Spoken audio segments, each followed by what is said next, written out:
All right, everybody. It is November 1st, 2021, and we are here today with Max Henderson. And so excited to have Max join us tonight, where we're going to ask him to talk a little bit about what he was doing pre-pandemic, how he got involved in the pandemic response, including with CovidActNow, and we'll put him on the spot to find out more about what he's doing today. So, Max, over to you. Awesome. Thanks, Rebecca. Really, honestly, a pleasure to be here and honored to have gotten to work this much with you over the last 18 months. Who would have thought it would have been this much time, but still, it's been maybe one of the few bright spots and would have otherwise been like a pretty rough time. So I really, really appreciate it and really appreciate you asking me to be here and talk to everybody. Hi, everybody. My name is Max. Really nice to meet y'all. I'm looking forward to talking to you more one-on-one after my monologue. So as I said, my name is Max. I come from a combination of a healthcare and tech background. So I started my life off thinking I wanted to be a doctor, spent some time in EMS, was at McKesson for a while. But over the last 10 or 15 years, I've been focused really entirely on technology. So I was one of the early people at Google Cloud, helped build that out, and really spent about a decade or so as an executive at Google. 3 years ago or so, I decided, I guess maybe it's been more like 4 now since the pandemic, I decided to leave and focus on impact work full time. I basically decided, there were more important things to do than sell internet ads. And it really felt called to figure out what those things were. And so in January 2019, I'm a data analytics guy. That's the part of the engineering specialty that I'm particularly deep in. And in 2019, I was working on actually trying to raise money for biosecurity and public health. So one of the gigs that I'd gotten myself into is I was advising high net worth individuals, people out of my tech network, things like that, to invest more in public health and trying to keep the idea of pandemics and the fact that, we were overdue for one and we'll have more of them in the future, top of mind and really top of the priority list when making philanthropic grants. So it was this really interesting right place, right time situation. I also enrolled in funny how the world works this way. I re-enrolled in an EMS program to get recertified. So here I am, studying cardiopulmonary diseases for my EMS program, working on biosecurity and public health fundraising.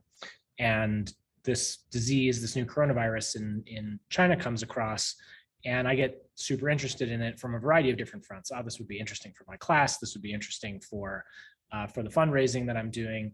And also, modeling disease spread is a thing I don't really know that much about, but it's very similar to the type of nonlinear modeling I did when I was in school. So I ended up talking to a bunch of my friends and colleagues in the Bay Area who ran companies. They had heard about the virus as well. And they were really interested in some sort of a rudimentary model to track its spread, in particular in the Bay Area. So what I did is I just put together a very simple first order compartmental model. We're not talking about second order differential equations here or anything, just something very simple that can be done in a spreadsheet, and started sharing it around. And a whole host of my contacts and friends found it useful and started asking for me to add more features. Could I add different regions? Could I add actual hospitalization numbers? And at this time, really none of this data was available. So a lot of what we were doing was guessing, right? We didn't have, our CFR estimates at that time were 15%, 13%, something like that.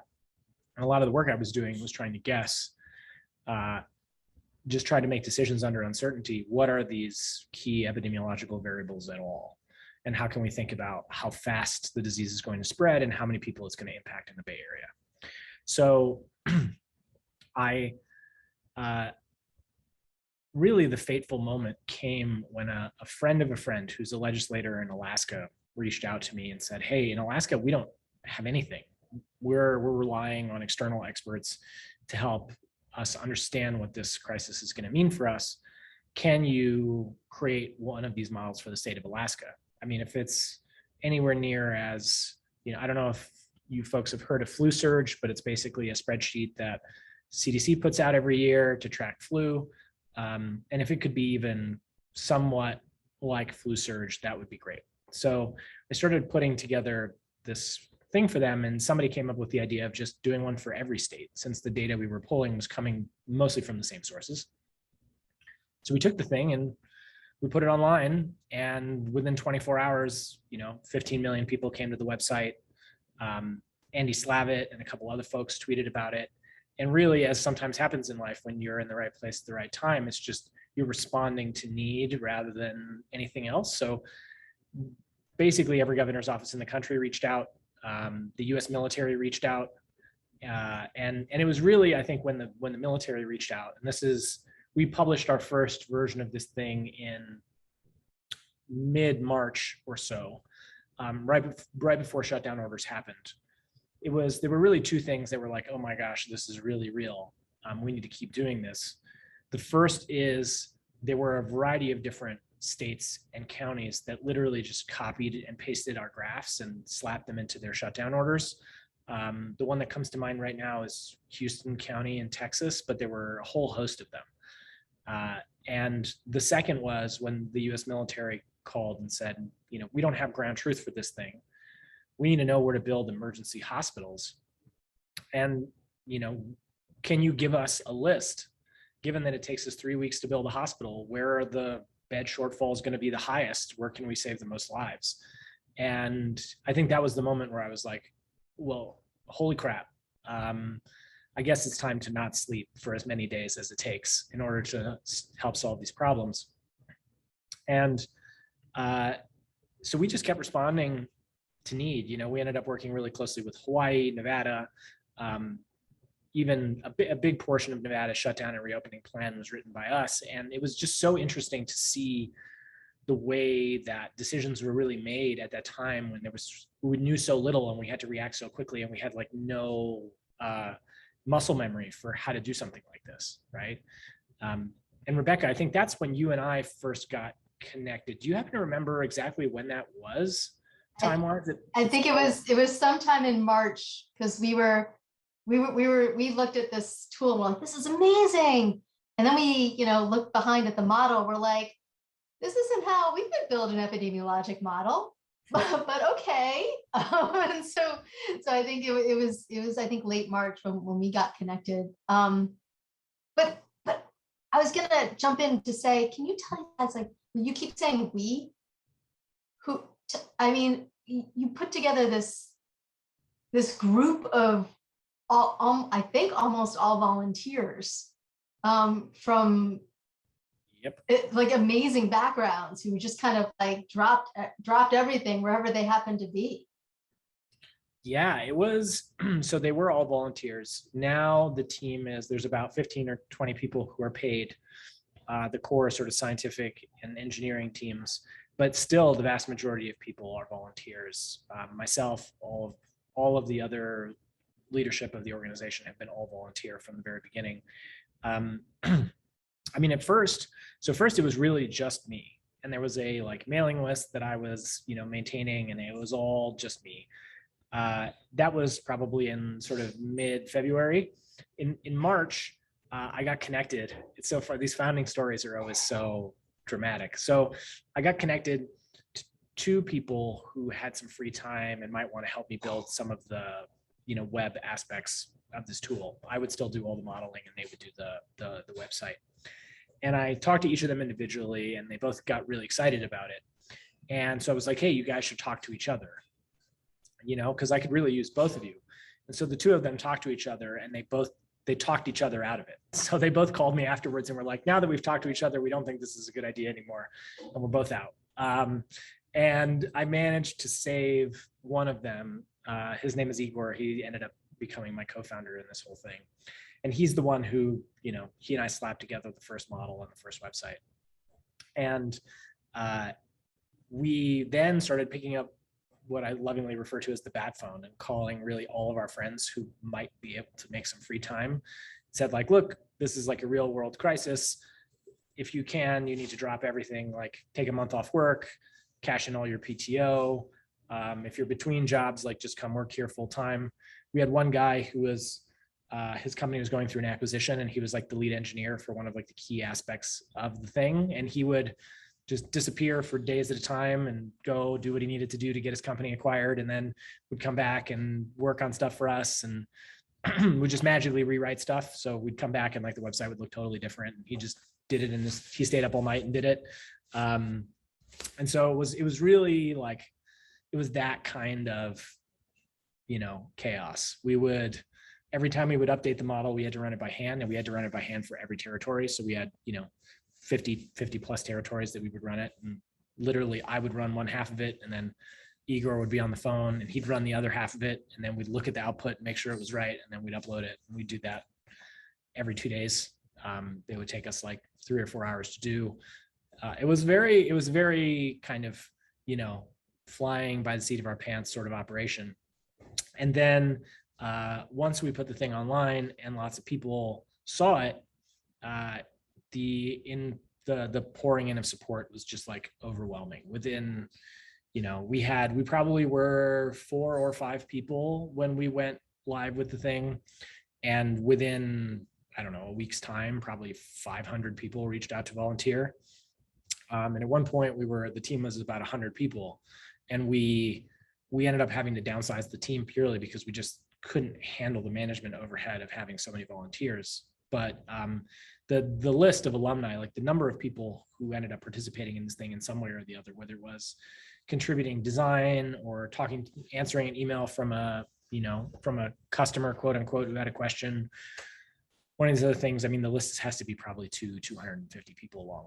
And some of these people worked, 6 months, 9 months without pay, others longer. So is really, and there was a time, I mean, that craziness never slowed down. There was a time where we wanted to pull that spreadsheet model into something that was automated, so we wouldn't have to run it for 4 hours every time we wanted to upload it. So we had the original model in a spreadsheet. We had which we liked because it was a thing that, even though it wasn't the right way to do it, it was something that like the average person could understand almost. And so that made it hit that balance of, look, I'm trying to send you a message and the underlying math is actually quite simple. So we had the spreadsheet, we had our automated version of the spreadsheet, which is going to live in a Jupyter pipeline, if that means anything to anybody. And then Rebecca and her team were helping us build yet a third thing. And then also there was a 4th version that we were working on, that we were upgrading to all at the same time. So we had like 4 versions of the thing going at the same time. And we're like killing our V2 so that we could finish our V3, and then killing that one to do our V4. So those days were just total insanity. But we ended up, I think the core things that really landed was the messaging piece. It's just like clearly communicating to a certain type of decision maker, an average person, what the underlying math was and what the so what was, in a way that I was never told and always showed, right? It was always like, here's the data. It's not actually that complicated. Look at it for yourself and see what the result, the implication of what we'd need to do would be clear. So that was, I think, our strongest. That, and obviously the engineering capacity to deliver a product like that were always our strongest aspects. If it wasn't for people like Rebecca, we would probably still be working out of a spreadsheet.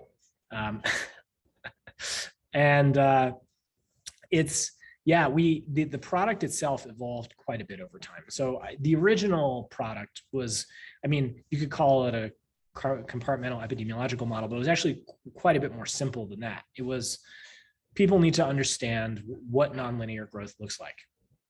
People naturally think in linear growth. They think, 1 today, 2 tomorrow, 3 the next day, 4 the day after that. They don't think 100 today, 200 tomorrow, 400 the next day, 1600 after that. And so helping people reason about exponential growth and exponential disease spread was really the first goal, right? And to be able to remove the complexity of, are the numbers perfect? And just see what happens if you allow a disease to explode without intervening, when you have a fixed amount of healthcare capacity that is designed to deal with, for lack of a better word, peacetime demand, right? That is already running at very high utilization numbers before this, new disease pressure. And so that was really the first product. It's just help decision makers understand this and understand that they are running out of time and things are getting exponentially worse while they wait. By the way, I'm going to call out, like, I love how it fascinating for me to hear you talk in, it's a different vocabulary. Like you talk about products, like you're going to ship something out. And I'm like, I didn't understand what anybody was talking about. So it's this idea of bringing in this other discipline and this other area of work, and that this is a world of people for you guys listening in, is a world of people who are used to like developing things and like developing and pushing it out to the public in a process that in academia we weren't quite familiar with.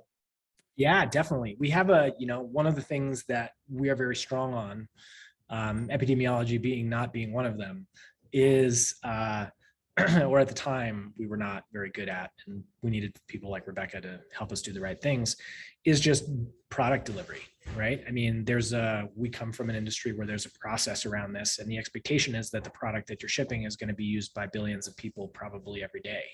And so there's a very structured process for building and delivering product. The way it generally works, super high level, is you have a person who's responsible for ideating product. They talk to customers, they have their own ideas, they do their own research, they talk to experts, they look at data, they decide. In that case, that person was me, really.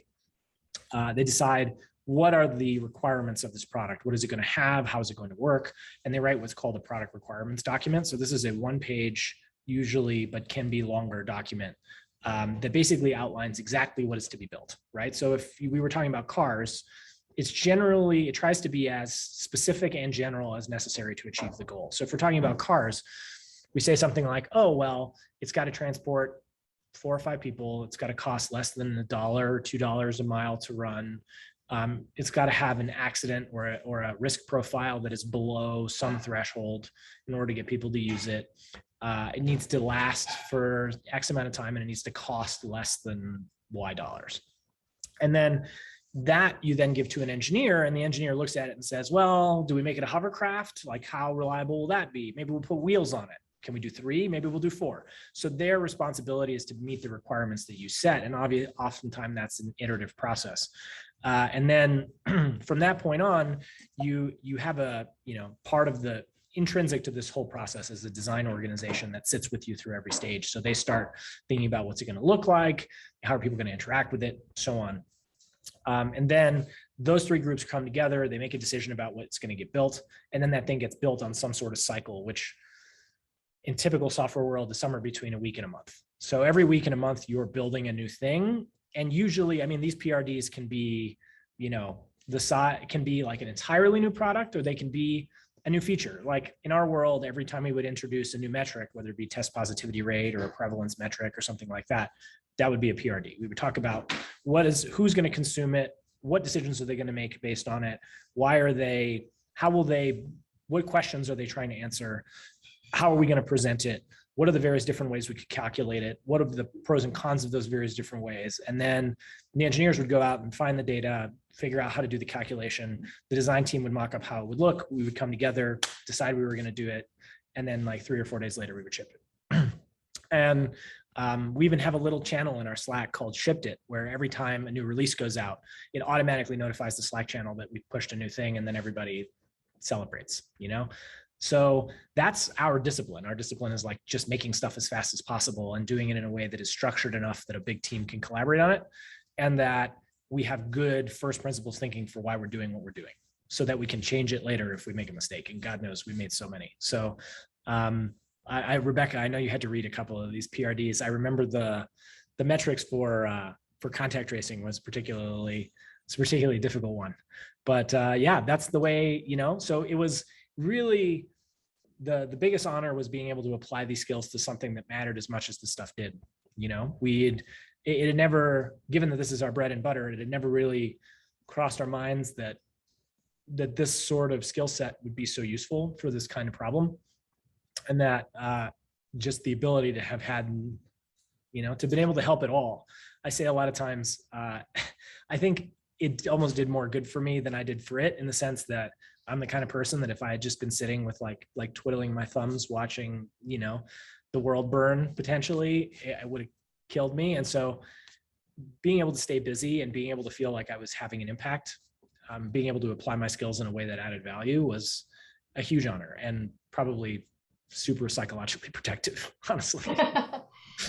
Well, I mean, so for those of you who haven't played with or visited the website, you definitely should. So it's CovidActNow. And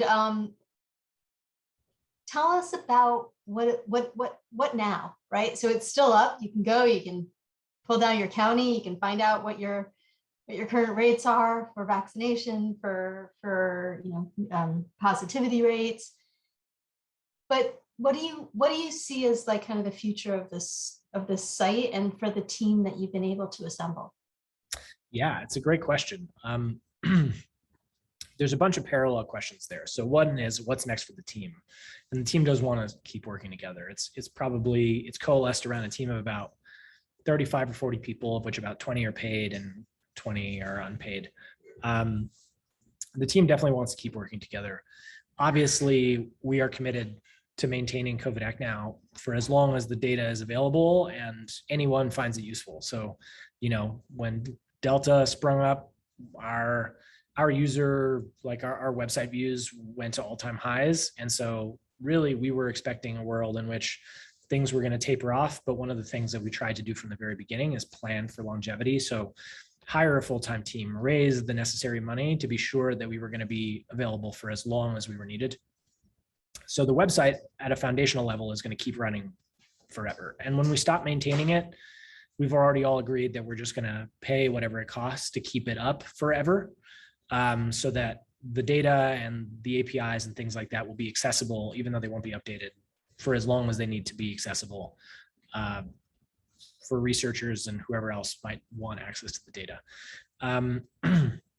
The other question is, how can we make a long-term lasting impact? And that question is, partially what happens to the site and the stuff that's been built, but also how can the team use its expertise, its influence, et cetera, to get the right things to happen. And that's another thing that we're thinking a lot about. So as I said, the website's taken around forever. The team is currently weighing a variety of different options. One of the things that we're thinking a lot about is climate as a next place to work. However, we're trying to stand a bunch of other people up to do the work that we used to do. So just to name some off, there are basically three that we're working with really closely. One is Charity Dean's public health company. I'm an advisor there. Todd Park's also a member of the board. We're trying very hard to make sure they will become successful and that they will be around as needed to provide, private industry infrastructure for disease prevention. The second is the new CDC center. Dylan George and Mark Lipsitch are two people I became very close to during the pandemic, and they're happy to see them over there. And we're trying to make sure we hand them as much staff, money, everything as we can to make them successful. And then the third is that WHO is also standing up a disease data thing. And they actually just reached out to us a couple of days ago, but the CovidActNow team is going to, up to and including, there's a reason all of our code is open source. It's haha, if you want to steal it, go for it. We won't say anything, just use what you need to use. Don't reinvent the wheel. So we're trying to, our belief has always been that those organizations should have the skills, capabilities, support to do the work that we did. And if this happens again, it shouldn't be like a ragtag group of 10 volunteers, 10 or 15 people who stand something like this up. So that's one big piece we're thinking about in terms of long-term impact. And then the second is just advocating for more public health funding and more public health, more preparedness focus. There is going to be another one. If the CFR is, an order or two orders of magnitude higher, I don't even know what we'll do. And we need to not just think about pandemics, but just all disease in a fundamentally different way. The days of, diseases just happen and we just deal with them. Like, I think those days are over for humanity at this point. And so I've been very closely involved in the infrastructure and reconciliation process, ensuring that the, pandemic preparedness monies stay in that bill. There is a similar effort going on in California, which I've been very closely involved with as well, to create a California-specific program, not just to modernize all of California's public health, but also to study and deploy built environment upgrades, first in public schools, but then in other places, things like touchless fixtures, antimicrobial surfaces, better HVAC, things of that nature. And then finally, more investment in testing infrastructure and sequencing infrastructure so that we are doing more background surveillance of new pathogens and have a better understanding of disease transmission in real time, rather than the disaster that was testing this time around. So those are all sort of things that are happening in parallel. My background leads me to lean into the things that seem like they're going to be most promising and are going to move the needle the most, but it's still very much up in the air. I mean, one of the things that this crisis has taught me is that you can't predict the future and how it's going to work out. And you need a fair amount of nimbleness to just react to what happens. Nimbleness and a lot of dry powder, the resources to be able to go do it so that you don't have to go begging for them when you need them. Right. And so those are all it's happening in real time, honestly. Well, we are so appreciative of everything that you've done, and it's actually been what, there aren't too many pleasures from the last 18, 20 months, but one of them has been getting to know you and being able to watch you work. And so we are just so thankful for everything that you've done, and also thank you for taking the time to talk to us today. Of course, yeah, the feeling is very much mutual, Rebecca. I'm like I said, I'm humbled every day by the work that everybody, that the people in this field, yourself included, have been doing. And I'm simultaneously, what are the right words? I'm simultaneously humbled, excited, and almost kind of nervous to be in the position to be able to amplify some of this work.